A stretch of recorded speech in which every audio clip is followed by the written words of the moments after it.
Et on commence avec un très bel éditorial de Ouest France, signé Jeanne-Emmanuelle Hutin, un texte tout en délicatesse qui rappelle que depuis la nuit des temps, l'humanité traverse des guerres, des peurs, des catastrophes, mais que Noël, au fond, ne parle ni de puissance, ni de domination. Noël, écrit-elle, parle d'un enfant fragile, vulnérable, d'une naissance qui rappelle que la vraie force n'est pas dans la violence, mais dans la compassion, la tendresse, la capacité à aimer.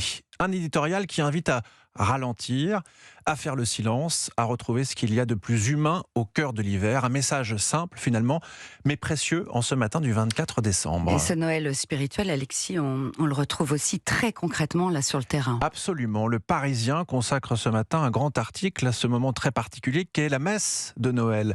La préférée des catholiques et qui s'annonce cette année exceptionnellement fréquentée. Le journal nous raconte Aurélie, par exemple, baptisée enfant, longtemps éloignée de l'église et qui s'apprête ce soir à assister à sa première messe de Noël à Coulommiers avec sa fille. Elle sourit en disant « Il est né le divin enfant, ça va, je gère ».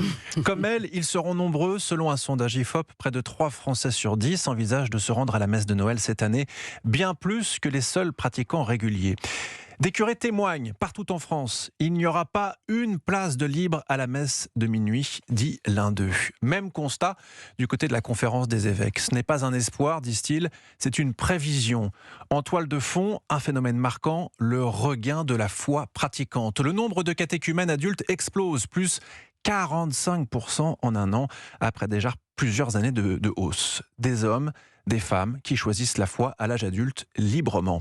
Et comme le résume une jeune infirmière citée par le Parisien qui assistera ce soir à sa première messe de Noël, c'est une messe à part.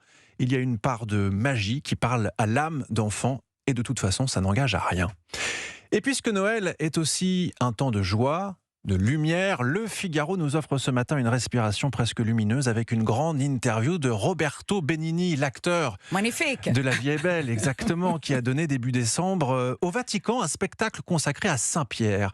2 heures, seul en scène, mêlant humour, foi, poésie et cette phrase très forte qu'il assume pleinement: la joie est le grand secret du christianisme. Benigni raconte un christianisme non pas fait de règles ou de peur, mais d'amour, de joie, presque de rire. Il le dit avec ses mots de comédien, être comique, ce n'est pas seulement faire rire, c'est aider à rentrer dans la joie. Un message simple, profond, presque évident, mais qui résonne particulièrement fort un matin de Noël, quand le monde est fatigué, inquiet et parfois sombre. Ouais, c'est très émouvant.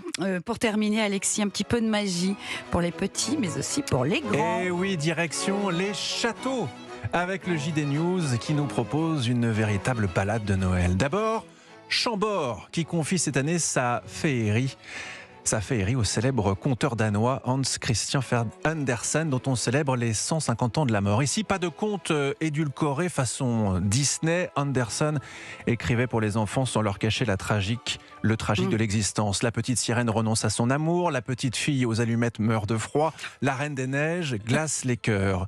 Le château devient, lui, un livre géant, illustrations monumentales, décors floraux spectaculaires, sapins majestueux, chocolat sculpté.